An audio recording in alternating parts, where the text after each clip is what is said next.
It was on September 21st that news broke of a prisoner escaping from Dodds Prison. Police identified that inmate as 21-year-old murder-accused Tariq Benskin, who had been on remand since 2020. His time on the run was short-lived as police received the information about 3:45 p.m. and a few hours later, Benskin was recaptured by officers patrolling along Yorkshire Road, Christchurch. The incident, however, sparked many questions, particularly about the security at the St. Philip facility. An investigation into what transpired has now been completed, and Minister of Home Affairs Wilfred Abrahams says recommendations are on the table. Speaking briefly outside of Parliament, he said it was the first time that a prisoner escaped from the facility. The last prison escape was in 1999 at the former Glengarry prison, which was located in Station Hill. Nevertheless, Minister Abrahams remains confident in the integrity of Dodds Prison, its policies and protocols. Having said that, all the best arrangements in the world are only as good as the persons who man it.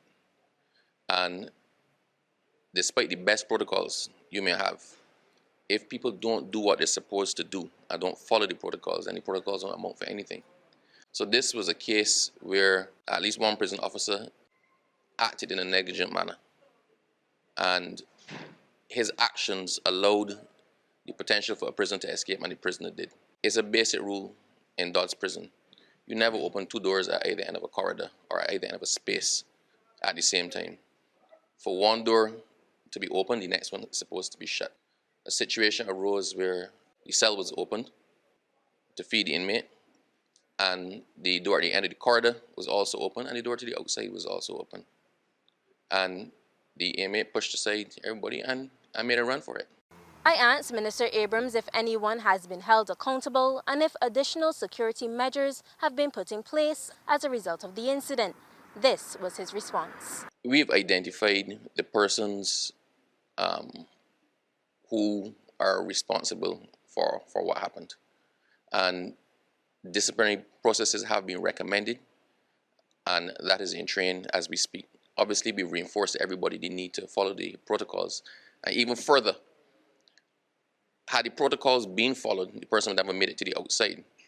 But having made it to the outside, we've even strengthened things in the direct area of the building. So his ability to get over the initial fence and go, that area is now being caged in entirely. It could have been avoided. It should have been avoided. And I can pretty much say with some degree of certainty that that route that he took, nobody's ever going to escape that way again.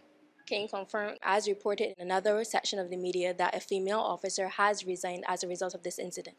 I can confirm that a female officer has resigned. I do not believe it was in relation to this particular incident, but a female officer has resigned. The Home Affairs Minister also took the time to commend the Barbados Defence Force, the Barbados Police Service, prison authorities, and the general public for their efforts in recapturing the inmate. Krystal Hoyte, CBC News.